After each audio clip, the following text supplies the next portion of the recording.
Today we are going to explore China's journey to the top of the world, but before let's take a look at how China's past has shaped its path to becoming one of the world's most powerful nations. Here is a brief history of China. A brief history of China. For thousands of years, China stood as one of the world's greatest civilizations, the land of emperors, poets, and philosophers. From the mighty dynasties of the Qin and Han to the glory of the Tang and Song, China was a cradle of invention, art, and power. But by the 19th century, this ancient empire began to crumble. Part 1. Before the Japanese invasion. The 1800s were an age of humiliation for China. Western powers, armed with modern weapons and hunger for trade, forced open its ports through the Opium Wars. The once mighty Qing dynasty signed unequal treaties that gave Britain, France, and others control over Chinese territory and trade. As corruption spread and people suffered, rebellion ignited. In 1911, the last emperor of China was overthrown. The Republic of China was born, led by revolutionary Sun Yat-sen. It was a dream of modernity and freedom, but unity was fragile. Soon, the nation fell into chaos as warlords carved China into their own domains. Part 2. Japanese influence and invasions. Meanwhile, across the sea, Japan had rapidly modernized, turning itself into a rising empire. Seeing China's weakness, Japan sought to dominate East Asia. In 1931, Japan invaded Manchuria, creating a puppet state called Manchukuo under the last Qing emperor, Huai. By 1937, Japan launched a full-scale invasion. The Second Sino-Japanese War had begun. Major cities like Shanghai and Nanjing fell under brutal attack. The Nanjing massacre left hundreds of thousands of Chinese civilians dead, a wound that scarred generations. Yet, amid the horror, the Chinese people resisted fiercely. Under Chiang Kai-shek's nationalist government, and later with the growing communist guerrilla forces led by Mao Zedong, China refused to surrender. Villages turned into fortresses, mountains into battlefields. Ordinary farmers, students, and soldiers united to defend their homeland. Part 3. The path to independence. When World War II expanded, China became one of the allies.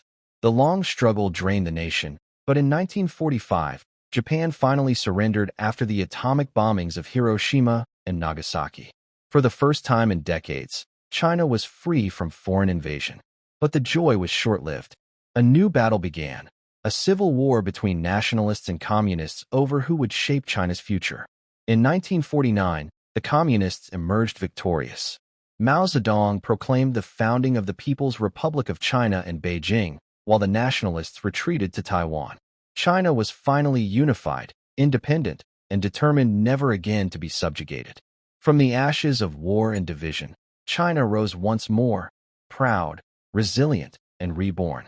The story of China's independence is not just one of victory over invaders, but of endurance, unity, and the unbreakable spirit of a people who refused to kneel. Why China's economy rose so fast after colonization. Today, China stands as one of the world's largest economies, a global manufacturing giant and technological powerhouse. But less than a century ago, it was a poor, war-torn nation, humiliated by foreign powers and struggling to rebuild. So how did China rise so fast, from colonization and invasion to global dominance? Let's go back in time. Here are 7 key factors led to China's success. 1. Lessons from the century of humiliation. During the 19th and early 20th centuries, China was divided, exploited, and colonized by Western powers and Japan. That period, known as the Century of Humiliation, left deep scars on China's national psyche. But it also planted a powerful determination. Never again would China be weak.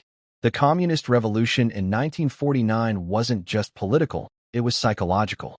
It aimed to restore pride, unity, and independence. 2. The foundation, stability, and central planning.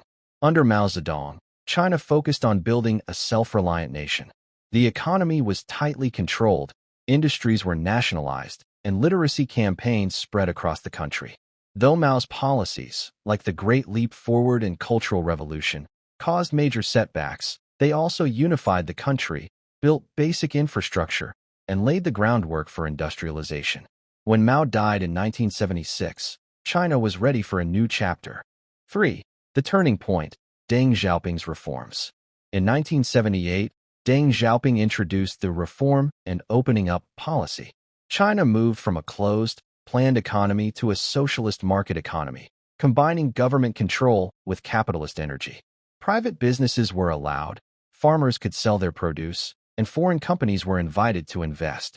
Cities like Shenzhen transformed from fishing villages into booming industrial zones. The result? Explosive growth. 4. The power of labor and manufacturing. With a population of over 1 billion people, China became the factory of the world. Cheap labor, efficient infrastructure, and government support made it the perfect destination for global manufacturing.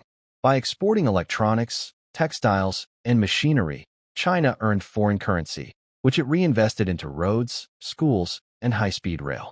5. Education, technology, and innovation. As incomes rose, China shifted its focus from low-cost production to technology and innovation. Massive investments in education, STEM research, and digital infrastructure created tech giants like Huawei, Alibaba, and Tencent. Today, China leads in areas like AI, renewable energy, and electric vehicles. 6. Strong government and long-term planning. Unlike many countries that change policies with every election, China's government operates with long-term strategic plans, like its 5-year plans. This allowed consistent investment in infrastructure, urbanization, and global trade projects, such as the Belt and Road Initiative, connecting Asia, Africa, and Europe. 7. National pride and collective mindset. But beyond policies and industries lies something deeper, a cultural force. China's rise is powered by collective effort, discipline, and national pride. After centuries of humiliation, the people share one mission: to make China great again, not as an empire, but as a respected world leader. Conclusion: China's economic miracle didn't happen overnight. It was born from pain, discipline, and vision, a transformation fueled by unity and relentless reform. From a colonized nation to a global superpower, China's story proves one thing: when a country learns from its past and plans for its future, even the deepest scars can become the foundation for greatness. Thanks for watching. If you found this video helpful, don't forget to hit that like button, subscribe for more content like this, and share it with someone who might enjoy it too. I'd love to hear your thoughts. Drop a comment below.